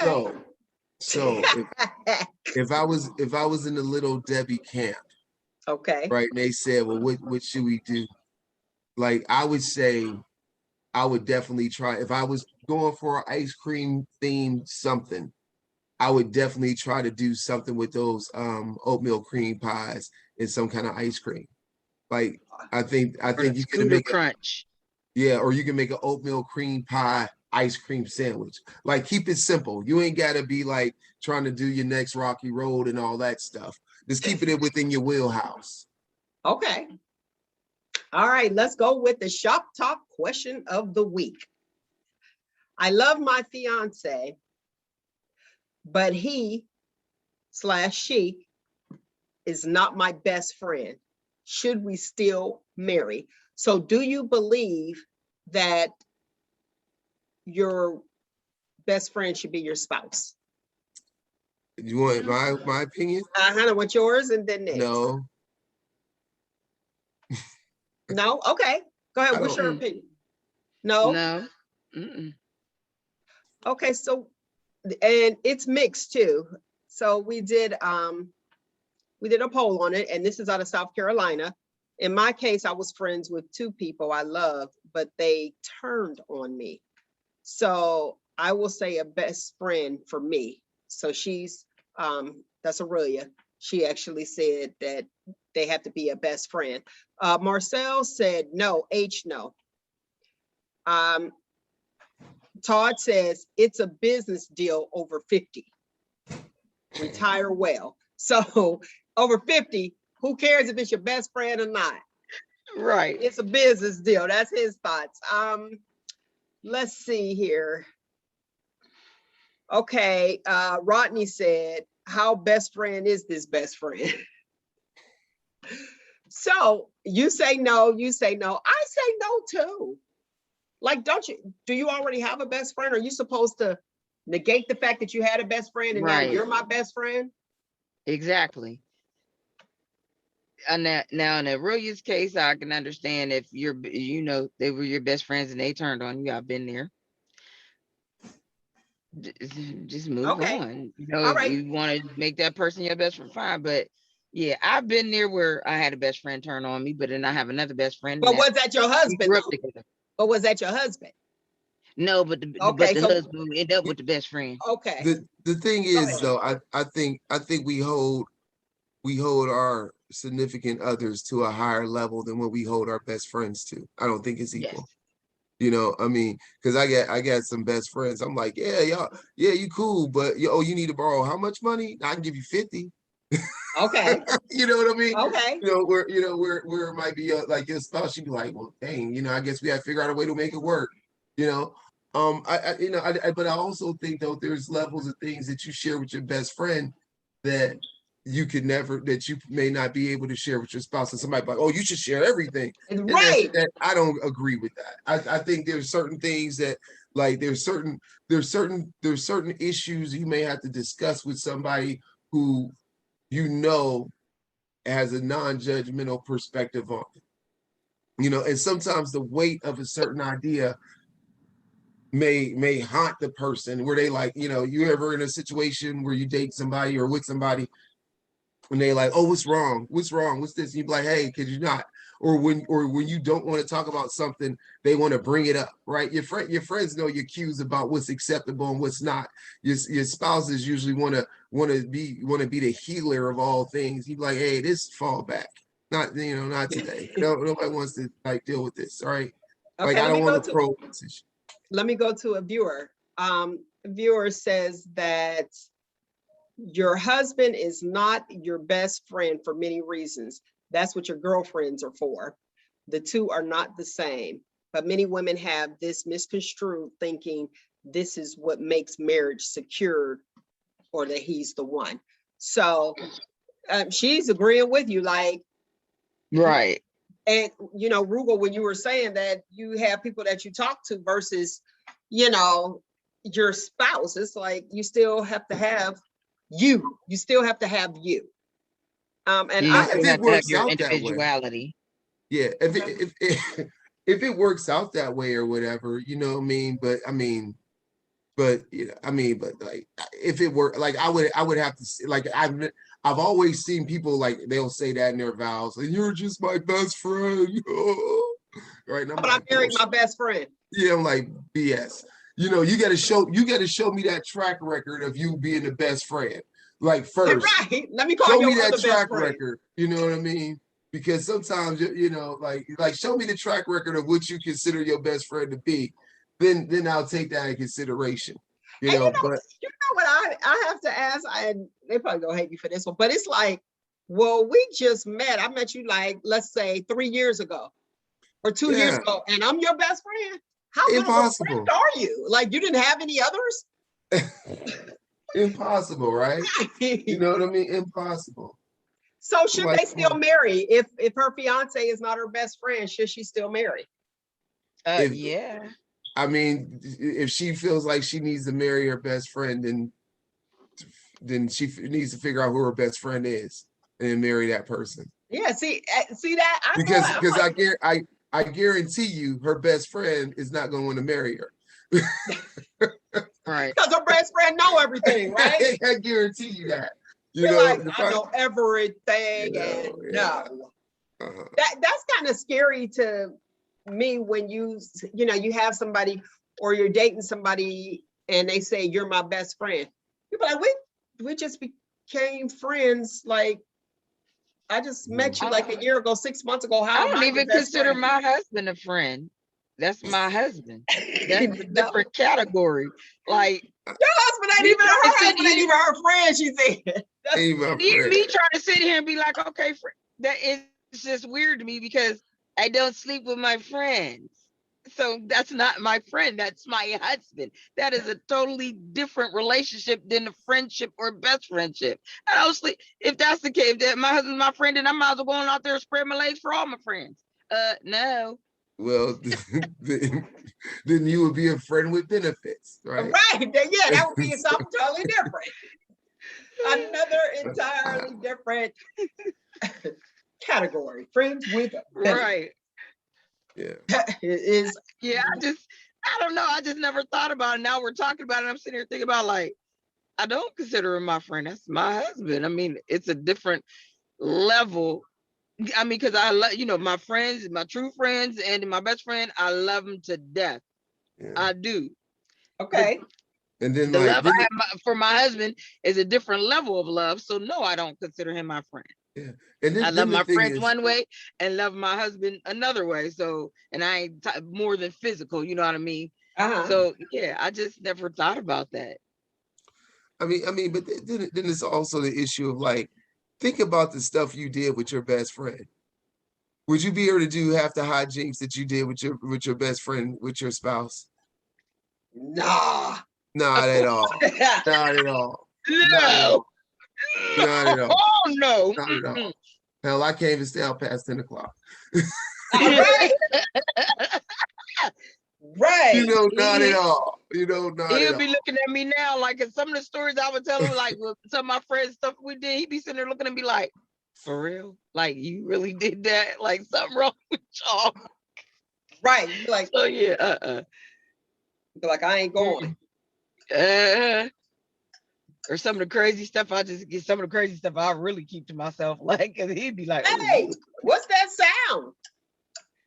We haven't heard that sound in a while. Is That Mel, sound is what? Tell me, Rugo, what is that sound? Mel's medical moments. All right. Yes, we haven't heard it in a while, but I find that it is imperative during this season to talk about. We're going to talk about asthma and allergies. Yes, asthma affects the bronchial tubes, causing the airway to narrow, okay, which makes it difficult to breathe. Allergies is an overreaction of the immune system, which can cause anaphylaxis, okay, where you like, I cannot breathe at all. So I wanted to talk about this because there are 5 foods that negatively affect the lung function, okay? First is potato chips. Why, you ask? Salt and fat, bad for lung health. Chocolate, these are the top 5, okay? Chocolate, why? Because chocolate has caffeine. It increases the heart rate and interferes with medication if you are on medication. So be sure to talk to your primary care physician, okay? Beer, it increases in the inflammation in the lungs, which will make it a little more harder to breathe. And then cold cuts. Do you like cold cuts, Nick? Yes, I'll tell you. Yeah. Right. Cold cuts, it has nitrates in the processed meat, which is linked to decline in the lung function. And white bread. Yeah. Because eating white bread, it works more. You know what I mean? White bread and lunch meat. Yeah, because of your metabolism. It decreases your metabolism. So you don't want that. But you know your girl will not give you the bad without giving you the good. So let's talk about it. Pumpkin. Since this is the season, 'tis the season. I know you don't like pumpkin, but pumpkin is full of antioxidants and anti-inflammatory properties, okay? So it kind of prevents inflammation. All right. Apples, believe it or not. Now, some say apples have caffeine, that's controversial, but apples, it decreased lung decline. So for you lovely people who smoke out there, not that it cures it, but it does help sustain. Okay. So Granny apples, Smith. they didn't say the type, but apples. Leafy greens, we know leafy greens are always good. It provides the vitamins and it too decrease inflammation. All right, beets. Do you like beets? Love them. Do you? Me Pickle too. beets. Me too, especially pickled beets. But anyway, and that's probably bad, so don't scratch pickled beets off because that's high in salt. Just regular beets. It relaxes the blood pressure, optimizing oxygen intake. Okay, so you want to eat your beets, all right? And tomatoes. Tomatoes are also good for you if you have lung issues because it too decreases inflammation in the lungs. So I had to put that out there for my lovely people, and that is your Male's Medical Moments for today. Go ahead. You have 2 of those things that are good. You have the leafy greens, lettuce, and tomatoes on white bread with cold cuts. There you go. Here you go. Leafy greens, not leafy lettuce. Leafy greens. Greens, honey, greens. In that lettuce can go. Well, you can put some kale on there then. Listen here. Yeah, you can put some kale on there. You definitely can do that. And this information was obtained from asbestos.com. Want to let your lovely people know. Do you know what asbestos is? A lot of people, you see the commercials in the class action suit. Do you know what asbestos is? Yes, and right now we are fighting that on my dad's behalf. Okay. They tried to say that we're okay. Wait, I gotta stay focused. I gotta stay here, Nick. I gotta stay here, Nick. Look, I'm like, gotta stay here because we're coming to a close. For those who don't know what asbestos is, and you see the class action lawsuits out there, that's like a fiber-like material used for like insulation, flooring, roofing. It's a serious lung condition. Okay, serious lung condition from long-term exposure. So I definitely wanted to put that out there. If you want to look at other foods, please go to asbestos.com. That's where I received this lovely information. I'm gonna keep you guys informed. That is definitely my goal. All right, Rugo, you got anything? 1 second. What's happening in the movie world? Murder, She Wrote. Angela Lansbury is today. She is now 96 years old. Oh, happy birthday. Yeah. Wow.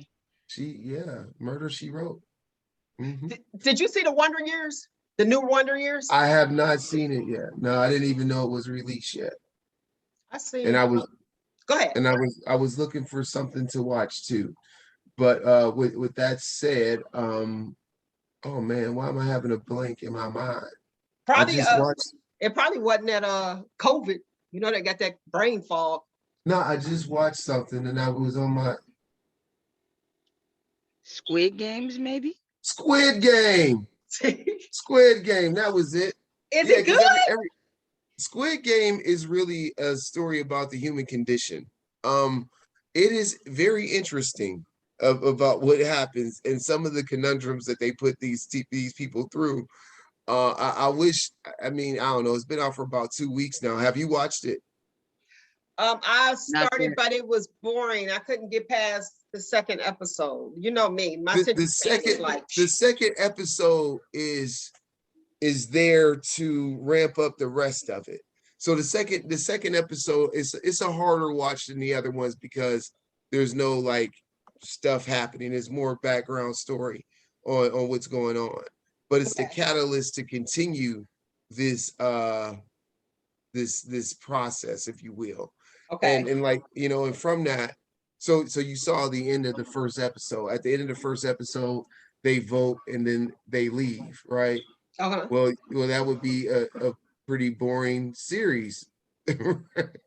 So the second episode talks about why the Squid Game continued.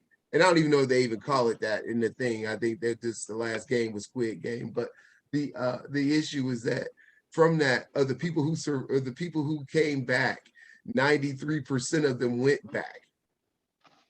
okay. And it's like, so what is the human condition in which you come back and you like, hey, I reevaluated this and I realized that this is my one shot, even if that one shot is death. I think that's a very interesting construct. Would you, for your dream, would you risk it all? Risk it all. I don't know. They said it was good. I didn't get past it. Well, and the thing is, listen, honestly, skip the second episode and just Okay. go back and then go right into the next one. Oh, okay, Because- so start with the first one and go to the third. Well, I'm telling you that. Oh, okay.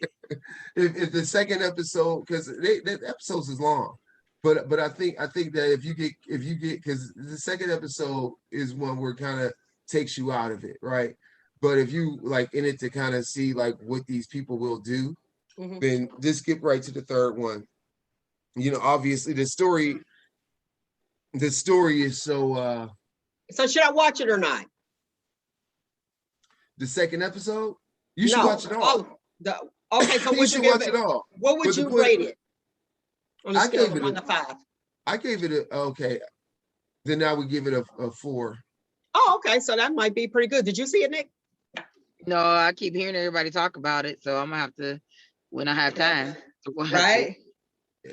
Okay. I mean, All it's a right. story you saw before, but Oh, okay. Let me give you today's footnote. Mentoring is a brain to pick, an ear to listen, and a push in the right direction. John C. Crosby, I like that. All right, lovely people. That is my time. Did you have small business spotlight today? Not today. Okay, no I problem. was trying to find That's the good. rest of my All right, car. let's close it. Let's close it. I'm like, because we're running over time. That's why. So, all right. Find you, embrace you. Most importantly, always, always love you. Until next week, people. shop. We're going to get it right. I promise you we're Oh, going to no. get it right. I'm always right. You Y'all need are, to you catch always up. on time. You got